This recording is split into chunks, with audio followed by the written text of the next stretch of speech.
আসসালামু আলাইকুম good people. তো আজকে আপনারা দেখাবো এমন একটা ইন্টারেস্টিং জায়গা, সেটা হচ্ছে বৌদ্ধ মন্দির। এই বৌদ্ধ মন্দিরটা কোথায় কেউ কি বলতে পারবেন? আসলে এই জায়গাটা বাংলাদেশে খুব সুন্দর একটা জায়গায়, আর এটা কিন্তু ঢাকা শহর না, এটা হচ্ছে কুমিল্লা জেলা, খুব বিখ্যাত একটা জায়গায়। তো দেখুন বৌদ্ধ মন্দির, এটা পুরো মাথাটা কিন্তু স্বর্ণ দিয়ে মোড়ানো। তো আসলে ওদের মন্দিরটা আজকে দেখানোর চেষ্টা করবো। দেখুন চলুন ভিতর থেকে দেখানোর চেষ্টা করি। একদম ভিতরে যাওয়া পসিবল না, বাইরে থেকে যত একদম পুরো সিঙ্গাপুর আদলে করা হয়েছে এই মন্দিরটা। যাই হোক, বৌদ্ধ মন্দির। তো আপনাদের কেমন লাগছে অবশ্যই কিন্তু কমেন্টে জানাবেন, আর আপনাদের কমেন্টের আশায় কিন্তু বসে আছে। তো দেখুন জাস্ট খালি ভিউটা দেখুন কতটা সুন্দর করেছে।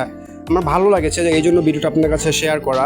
তো আপনাদের কার কার ভালো লাগেছে অবশ্যই কিন্তু জানাবেন। আর এই দেখুন পুরো বিল্ডিংটাকে এত সুন্দর ডিজাইন করেছে, একদম অসাধারণ লেগেছে। আসলে এটা বৌদ্ধ মন্দির। যাই হোক, ধর্মীয় অবলম্বী যারা আছেন বা ধর্মীয় সংখ্যালঘু যারা বৌদ্ধরা আছেন, তারা অবশ্যই কিন্তু যারা দেখবেন তারা কিন্তু অবশ্যই ভিডিওটা শেয়ার করবেন।